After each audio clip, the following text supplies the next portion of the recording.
I think it's going now. Okay. All right, we're live. Oh, hello. Hello. Vicky, where are you? I'm in Helsingborg. You can see it out the window. Oh, for the second there was looked like you had disappeared.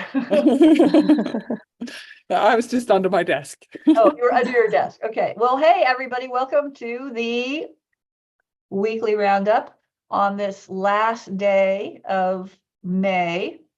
And just checking in. How's Q2 going? What's happening? What are you seeing out there in your studios? What's going on? Summer's coming, and you should say that with the same tone as you say winter's coming in Game of Thrones. Yes, Summer's coming. Summer is coming. Well, I don't know about you guys, but I have a lot of clients are just super pumped about summer. They've got, summer challenges going on. They got summer loving going on.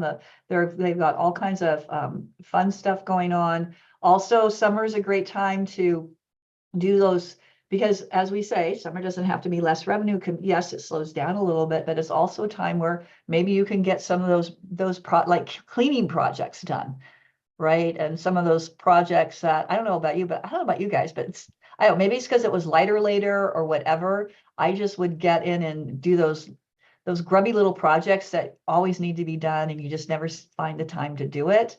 So there's always lots of things that become, which actually, okay, we didn't talk about this before, but this came up yesterday in a call, is that one of my clients was talking that they had some front desk people quit at the end of last summer. It was kind of the prefaces. It was they quit, and one of and everything they talked about, they said one of the reasons they were quitting it was getting boring, that there wasn't enough for them to do during the summer, and it was really kind of boring for them, and they didn't just like sitting there.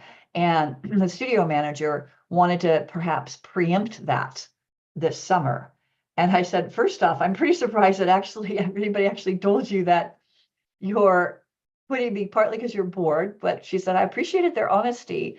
And the second part is holy hell, they should never be bored. If they're bored, then give them something to do.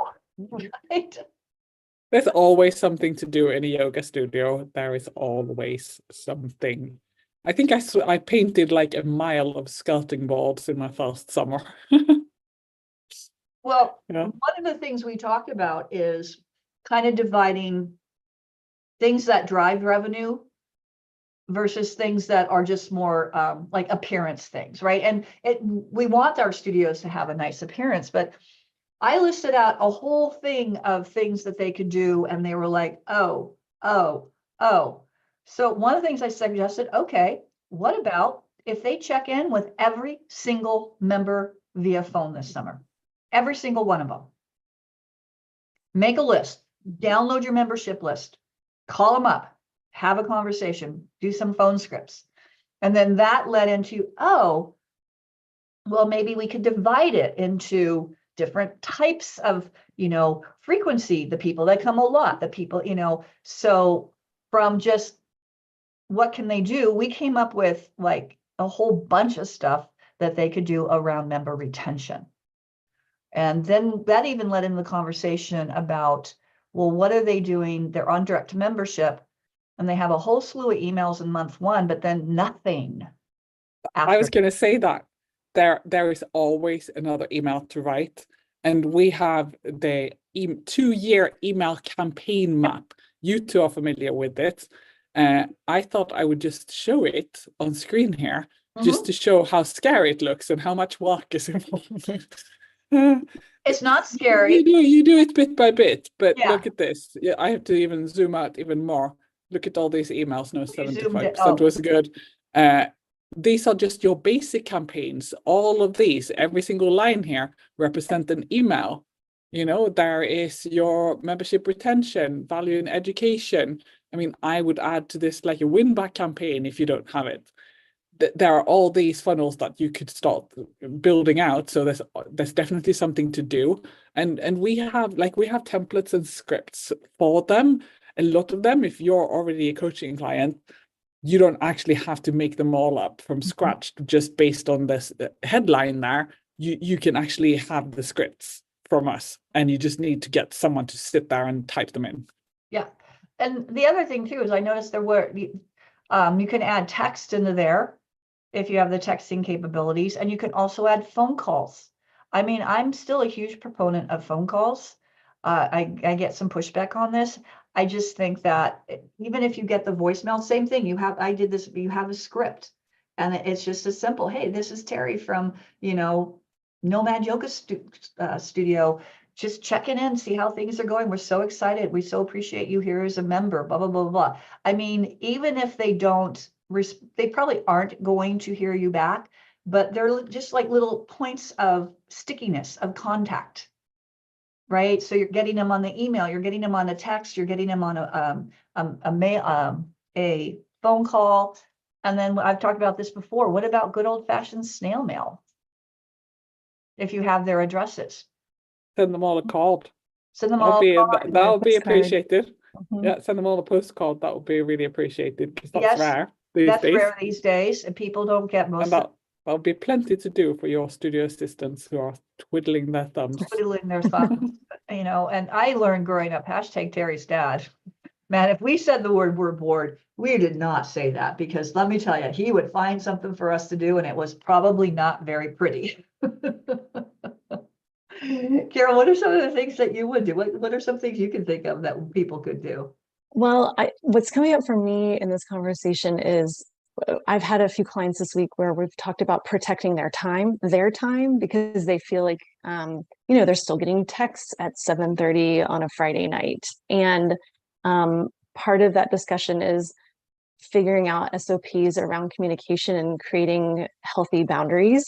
And also, if you don't have a day off at this point in your yoga studio owner journey, this might be a good time to sort of evaluate what you are doing and what you could turn over to somebody else. So if the studio is a little bit slower right now, or you have studio assistants that need something to do, this would be a good time to write the SOPs and train them on that, so that when things start really moving again, they're ready to go. And you are handing off something, they're getting them busy doing something, and it takes something off of your plate that maybe you shouldn't be doing anymore. But that's a lot of discussions that I've been having with clients this week, is like kind of creating these boundaries and also figuring out what can we offload. And I think it's a good time to do that in the summer. Yeah, that's a great point. I mean, as you said, creating those boundaries, and that's why I know we've talked about it before, but when we're on on-sites, we always talk about Slack. I mean, that we recommend Slack because that's what we use, and you can create those healthy boundaries. And we even have a whole Slack, how to communicate in Slack SOP, and you could put the office hours, and then you have an SOP for if it really is an emergency. When do you need to contact me as the owner if it's really an emergency, and what constitutes an emergency, right? So if you define all these things, then everybody is aware of them. It's going to reduce the amount of 7 texts on 7:30 or 9:30 at night after the last class is left or something like that. And then the other thing you got to go back to is, if you're like, oh, I still have to do that, and it's a low-hanging task, why? This is where you have to ask yourself, why can I not let this task go? And is it because it's a control thing? Is it because I don't feel someone can do it as well as I can? I was just going to have to say, then get over it. Mm-hmm. Because nobody's going to do it the way you do it. For the most part, nobody's going to do it to the level that the owner does. So we talk about, can they do it 80%, 85%? So sometimes it's about getting, and the other thing, being a procrastinator, for a lifelong procrastinator, I've always said, I was the one writing the book report the night before it was due, is, are you using these tasks because you're doing a bunch of stuff, making yourself feel good that you're getting a lot of stuff accomplished, when the elephant in the room is not being addressed? You're psychologically saying, oh, I'm busy because I'm doing all these things. But in the meantime, that big domino that we like to say is going unpushed over. You haven't defined it because you feel you're too busy, because you're avoiding it. What do you think of that one? That's really poignant with a few of my clients right now too. I feel like there's been, if you don't address it, it gets so big that it almost feels insurmountable. So, I mean, that's such a good point. And I think that you have to look at the business critically in that way. Like, you cannot stay in the trenches. You as the owner cannot be the one doing these little day-to-day tasks. So going back to what would we have our, desk assistants do, like cleanings, deep cleaning stuff that came up in the network recently, talking about like how often. Well, get them everything, like make that studio sparkle in the summer. I know it's not fun, but it needs to be done. And then you can set up that SOP to do that. You set up, again, this is why task management like Asana is like, okay, one in my studio is cleaning the fan blades on the fan. Yep. It was a quarterly thing. We had it set up that once a quarter, those fan blades had to be. So yeah, take the time right now to define all that stuff. Yes, it is tedious. And I hear this a lot. Well, I can do it faster myself. That was always my excuse. But then when I put things into place and like I didn't have to think about it, I didn't have to remember. I just walk in and it was done. It was like, hallelujah, And if you haven't checked out the video I posted, it's pinned to the top of the main feed in the YC about the new AI tool that's available with Loom. Oh my gosh, it is like mind-blowing, right? Check it out. You need to have the paid version of Loom, which is, I think it's like $140 for a year, totally worth it. And you can do a SOP, film it, and then it gives you the written directions. Check out the video. It's super cool. So again, these are all kind of things that you can do. And also, when we talk about SOPs, we always say, give it to the person who's going to do it. Like you said, a studio assistant. Let them write the SOP, make the SOP. Yeah. One SOP I was wondering, this specifically came up on a call this week, was an SOP around an incident report. This is different than just you could also for a customer complaint.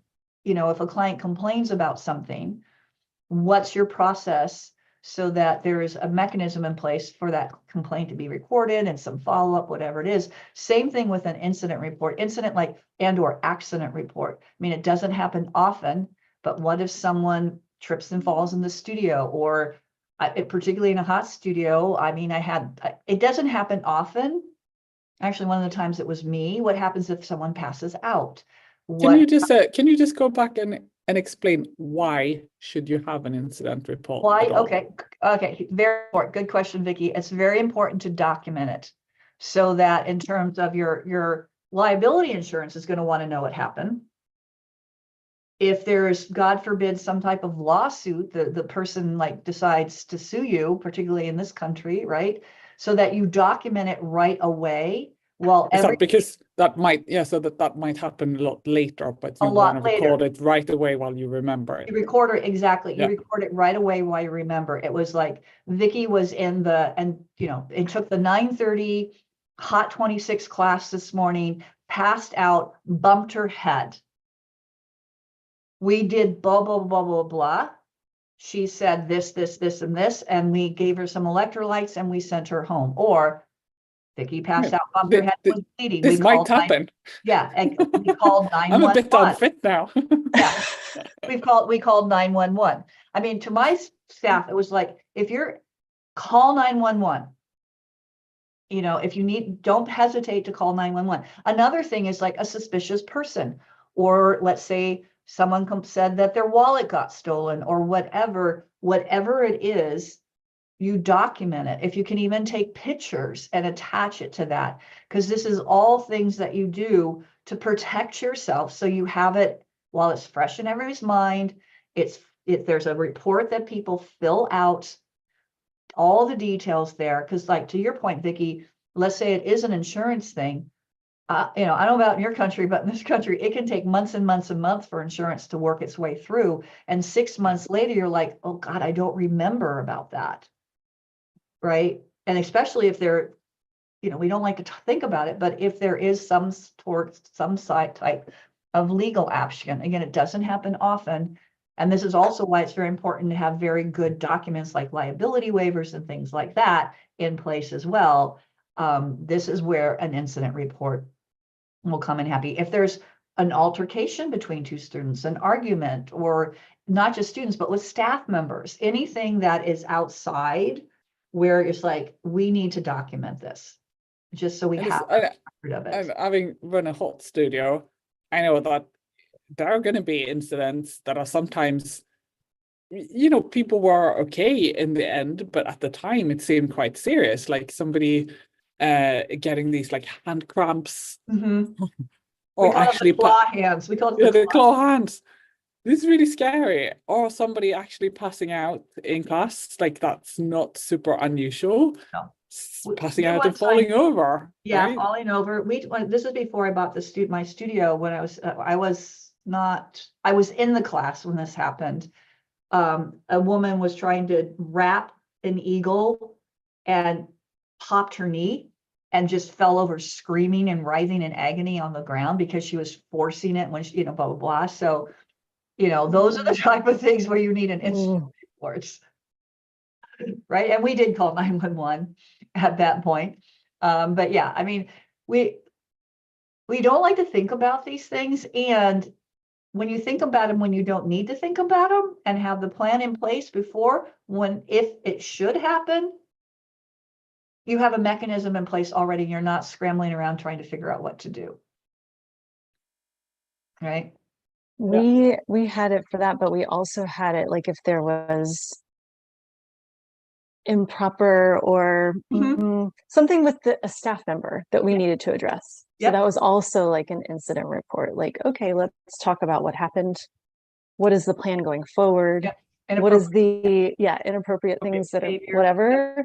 And what is the action moving forward? What are the expectations? And if this doesn't improve, so that's all written down too. So that can be helpful in the case you may need to let somebody go in the future. So it's another way to use those, or maybe a different form, but same idea. You want something in place. It could be similar. You can have an incident report and then you can have like something for the staff. A warning, a staff warning, and it's basically the similar thing. You're documenting in terms of the employee, or not even a contractor. It doesn't just have to be an employee. It can be an independent contractor or whatever. It's like, if you're late, this is it. And this is what happens.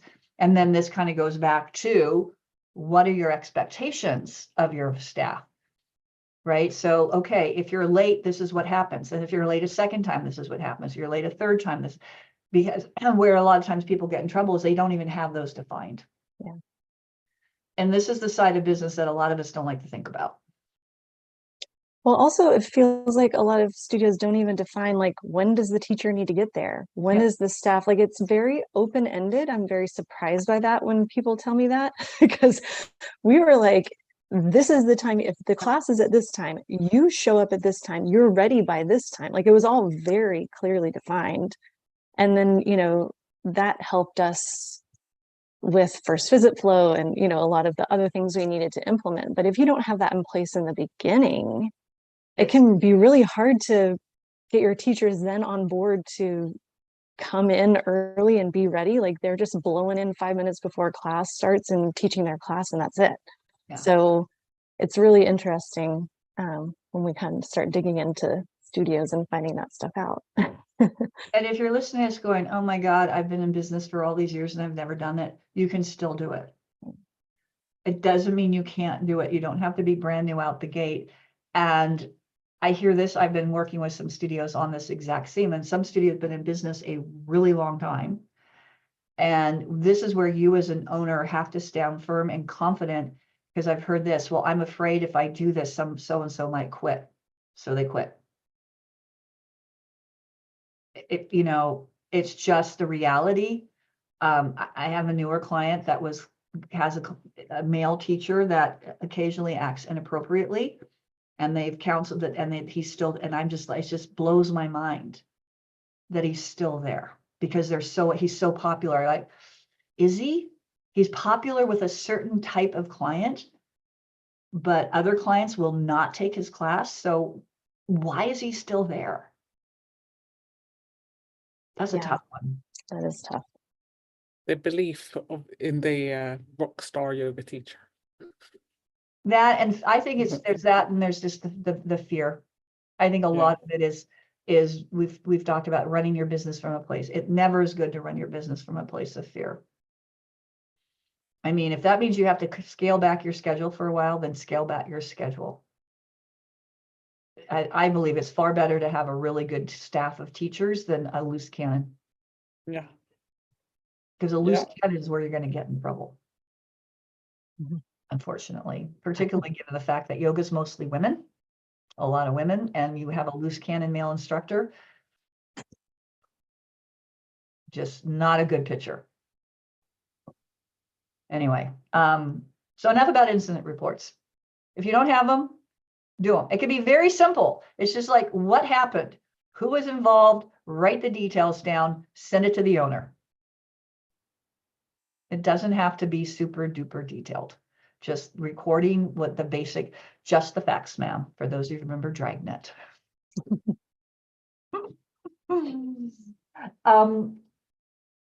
Vicky, talk about that big update with Moments.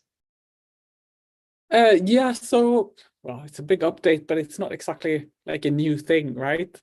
Guest passes. You can do guest passes in Moments, automatic, electronic guest passes. So I haven't actually checked it myself. So this is secondhand knowledge, but my client studio that has Moments this morning told me that the only way to set them up is like clients can get them at certain intervals as part of their subscriptions, memberships. It isn't possible to just have them and kind of use them as you want. Maybe this is the same in all systems. I don't know.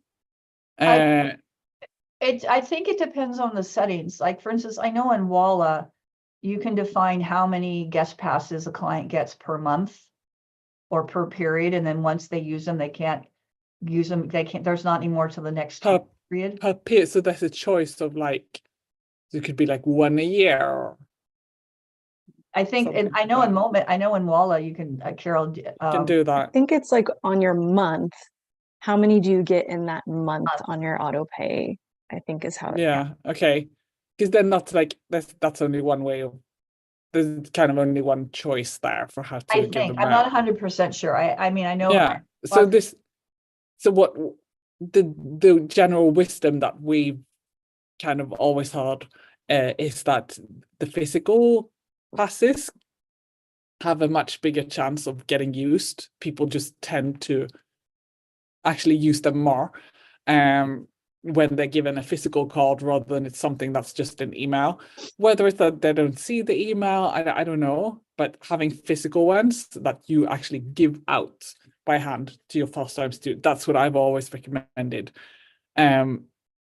So the question is, if you already have that, what would you then do with this new system? So this one client I was speaking to today, I said, well, can't you just like have that as like a reminder then? So you've already given them those, and maybe they could like send the electronic one the day after and be like, hey, here's an electronic version, but you can't do that.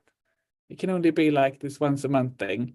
So then we landed on, okay, they're going to do both now. Yeah. Stop sending them once a month. They get one or two. And they're going to try to like record it and see. So even though we have some data for this, it's from a few years ago. I hope that they do record it, DC, if you're listening, to record it. So we can have maybe some new numbers on this. So it's a different pass in the system, so they can see that this was the electronic one, this was the physical one, this is how many physical ones, that they are making notes already on how many physical cards they're handing out. So and the electronic ones would be easy, so that we could see and compare them which ones do actually get used. So that's the first hurdle that you have, is them actually using them. So that's the number one hurdle. Actually giving them to a friend and being like, friend, come to yoga with me. And then the friend actually coming in. So that's the number one hurdle you got to get over, is this new person coming to class.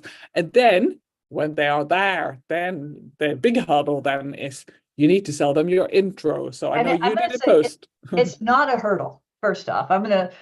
So that first hurdle you talked about, you have no control over that really. But what you do have control over is when they come in, it's not a hurdle. It is an opportunity. It is an opportunity for you because it's a hot lead.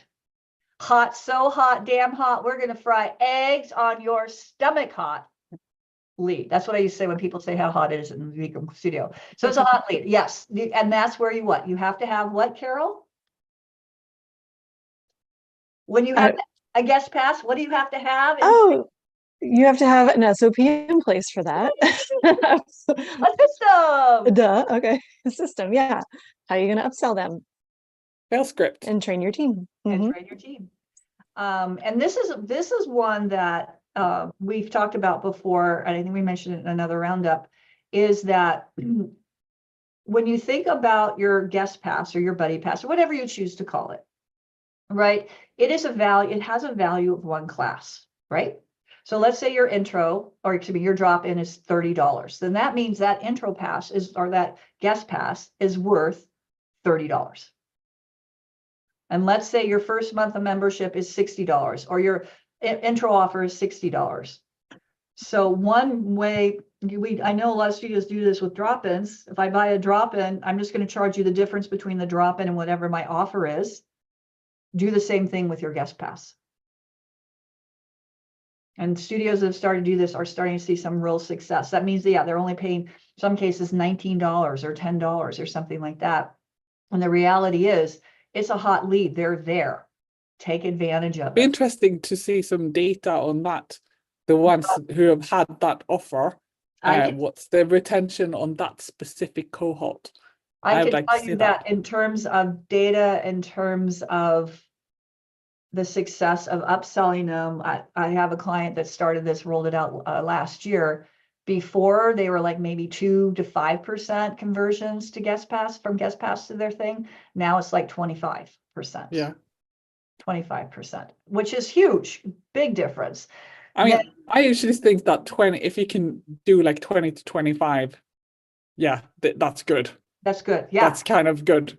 I'm gonna jump. I'm gonna go to yoga class. You gotta go to yoga class. Okay, go to yoga class, Vicki. Have a great weekend. Have a great weekend. We'll see you next week. Bye.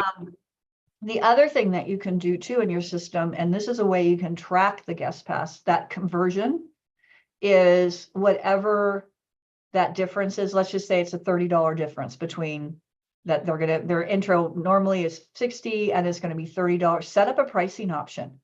That's called guest pass upgrade at $30 or whatever it is. And if you really want to track it, do the same thing for your drop-in. Then when you're running your KPIs, you can actually track that cohort of people. You say, okay, this is how many came, this is how many we converted, and then this is how many we actually got to the next thing. And that's where you can really track the numbers. And that's an easy way to track it, because you can, again, depending on your software, you can run reports. Some of it, depending on software, some of it will be easier than others, but there is a way to track it, because you can look at those, you can look at that, isolate just that pricing option, right? And so that can be an effective way to not price it, to track it, so that you know how you're doing the conversions. And then there's the other thing too about, I know like in Idaho and Walla, you can't restrict a guest pass to new clients only. And then you're going to have clients like I have, Kristen Sapp at Orange Lotus, who we worked with last fall. It's like, and I'm sure every studio has people like that, is have a couple of clients that use their guest pass, brings their daughter in every month, or their husband in, or their boyfriend, or whatever. Yeah, you can't help that if that's the limitations of the system, but that doesn't mean you don't try. Right. Doesn't mean you don't try. And then I also have a client, Lydia Wright, who has my yoga in the Netherlands. It's an OG Bikram studio. she has a very interesting take on buddy passes.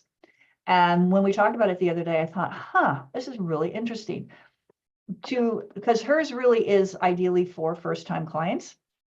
And so how she does it is they get a physical buddy pass, and then they get, I think, 3 or 4 a year for if you're on the membership. And how she works it is that, let's say I have my buddy, I bring my buddy Carol in, and then my buddy Carol buys their intro offer, I get the buddy pass back.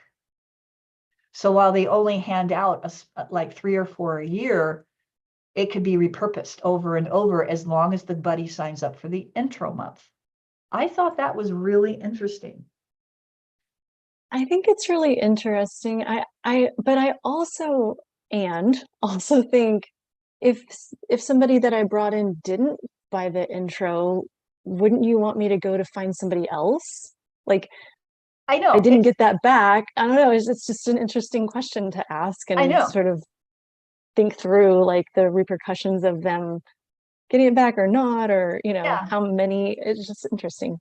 Yeah, we just talked about this very tail end of our call this week, I should say, this week. So I want to dive in a little bit more with her on our next call. It's just another way to handle it.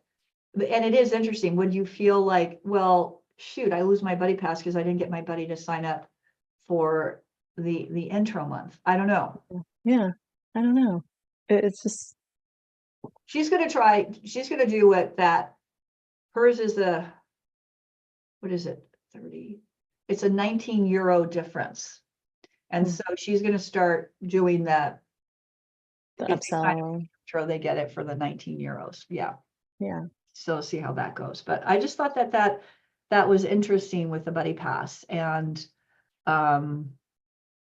yeah, and I never did very good with buddy passes, partly because I didn't have a good process dialed in back in the day. So what I actually ended up doing, and people really liked it, is I ended up having because I specifically said new clients only, and people would, and then I'm not going to say, oh, well, no, you can't, at the front desk and it's crowded and you got this person who's a member and they brought in the same person they brought in 6 times before. It's like, I didn't want to have those conversations at the desk. And so what I got rid of the buddy passes, and what I did is I had a special guest drop in. Okay. If you remember. If you are a member, you could bring my drop-in was $30. We're talking 6 years ago. So those of you who are afraid about raising your drop-in. And then if you brought a guest in, it was $15. That's nice. And yeah, I mean, yeah. And the buddy or the member, I'm sure, feels like I have this special deal. Yeah. You want to make them feel like they're getting something. Yeah. Yeah. That wasn't, I do know, like, one thing I do like about Walla is that in Walla, you can buy a guest drop-in. So like I can register, bring you, Carol, as my guest, and then I can actually purchase a drop-in for you. That's a really great feature. And the way I understand it too, like their buddy pass system is really easy in Walla as well. So that's their buddy pass, again, with the buddy pass though, you can't restrict it to first-time people. But with the guest pass, buy the guest drop-in, and when I run their KPIs, I'm always amazed at how many of their members bring in pay, and it's not a discount, it's the full drop-in price. Like, you're my friend visiting from out of town and I want you to come take class, and I just purchased the drop-in for you. That's easy. Yeah. It's crazy. Yeah, I do like that feature. So the bottom line is, we're just going to beat it into you to figure it out. We're all about having systems and process. Right. And that stuff. And these are the things you can figure out in the summer, or you can pass off to your assistant and have their studio assistants and have them put this process in place. Right. Or get into coaching if you're not already, because maybe it's a good time to really evaluate where the business is right now and where you want to go. Yeah. It's a good time to just sort of settle in, look around. What can we do better? Yeah. Well, interesting you should say that, because it was just about this time in 2017 or 2018? I can't remember. When I was looking at, it was just about I know it was about this time, because I was looking at my numbers for the, because we're almost through Q2, right? We basically have another month of Q2. and I wasn't hitting my goals for the year. And I was, and I'm like, and that's when I hired my coach. And I went from being basically flat for the first 6 months to being up almost 30% by the end of the year. And that is when it absolutely hit. My June, July, and August became better than my January, February, and March. And that was good in 2017, 2018, and 2019. So it is possible to have really great summers, both financially, and attendance would be down, but revenue would be up. Yeah, we had that too. Once we started putting all these systems in place, systems, keyword. Yeah, which is what the SOS Bootcamp is all about. Yes, that's a good one. Well, okay, I think that's good for today. What do you think? I agree. I have to say we're kind of rocking our Heather yes, Sheridan at Rebel Yoga. Hey Heather, shout out. Shout out. We're both wearing her swag. We did not plan that. We did not plan that. Anyway, well, thank you all for listening. To Carol's point, if you don't have a coach, get on a free coaching call. Sign up for coaching. We'd be happy to help you start rocking your numbers. And again, you're going to get tired of us talking about it, but the summit is out there still. And if you really want to get clarity and kick ass in 2025, sign up for the summit, because you will leave the end of the week with your plan, not only just your plan, but your goals, or we like to call it your dominoes. We identify. So what do we do at the summit? Carol, tell them what do we do at the summit? Well, you get really have fun. Oh yeah, there's a lot of fun. There's a lot of work involved too. So we have business labs every day, and what we're looking at is planning your entire 2025. This is going to happen in November, beginning of November. So your entire 2025 will be planned out. Your main dominoes or goals will be very clear, and the tasks that are associated with achieving those goals will also be very clear. And we even try to get timelines on those things so that you're not like, when do I even do this? No, we're going to have it set up. You're going to know I need to start doing this at this date, And so I think that's the beauty of this, is like, you're not just getting a ton of information that you then need to synthesize and process and then figure out what to do with it. It's totally working on your business from a higher level and having a plan in place to move forward. And it's a successful, I mean, the success that people have going through it, you just see it like we've talked about. I mean, we've already seen in Q1 from the people that went to the summit this last November, it's outstanding. So yeah, we're going to be posting some more, because it's like, well, what does it look like? So the average increase in revenue for the people that went to the summit from December through May 2022, 2023, December through May last year, December to May this year, the average revenue was up 33.47%. And this was for small studios all the way up to multi-location studios. So it's not just, it's from, a studio that has a capacity of 17 to a studio with both locations that sees almost 200 clients a day. Right. So it's all across the gamut. It runs the gamut of sizes of studios. And to Carol's point, it's like you have to find the three most important things that have to happen. And that's part of it too. It's like, you may have a lot of goals for your business, but how do you prioritize? So we think about what's like the number one domino. And that's why we call them dominoes, because that's the thing that has to happen first, so that this one, and this one will happen.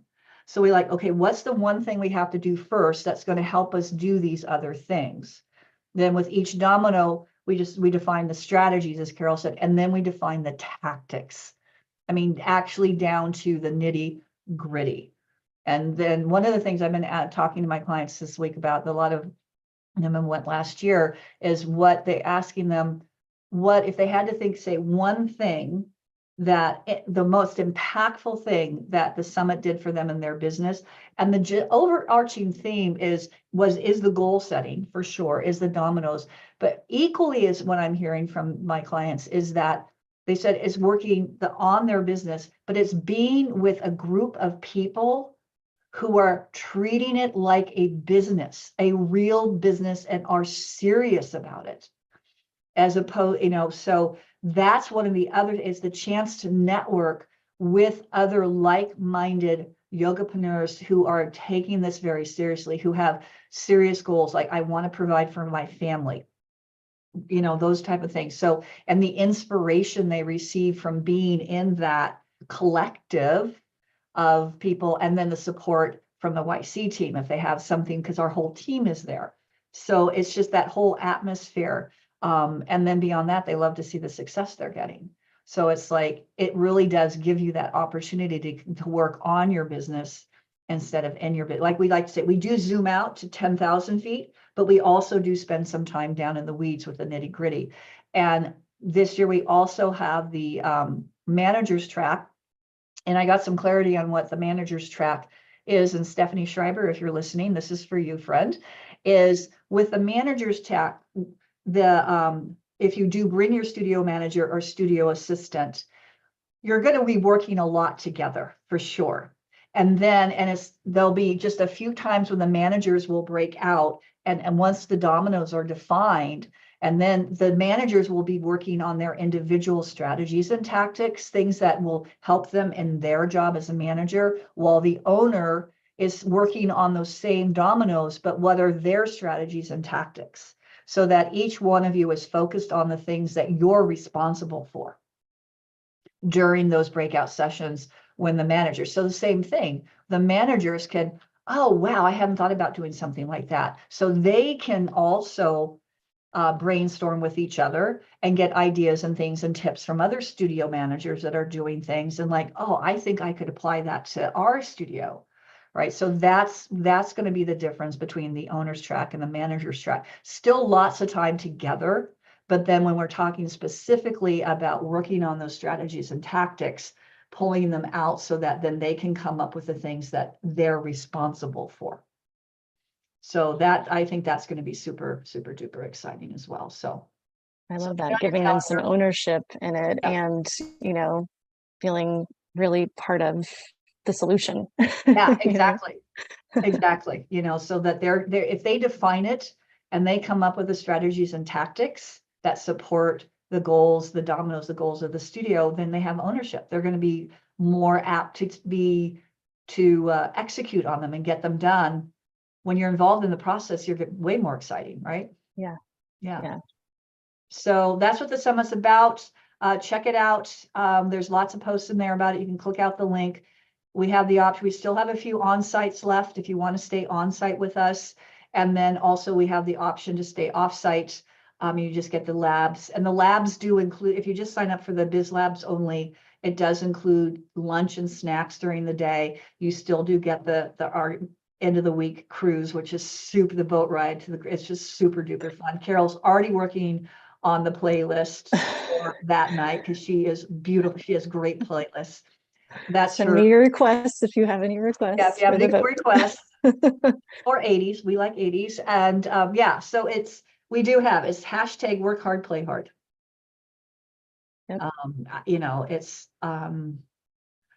It's just take it. And I think the big difference that Carol said, I've been to tons of conferences when I own my studio.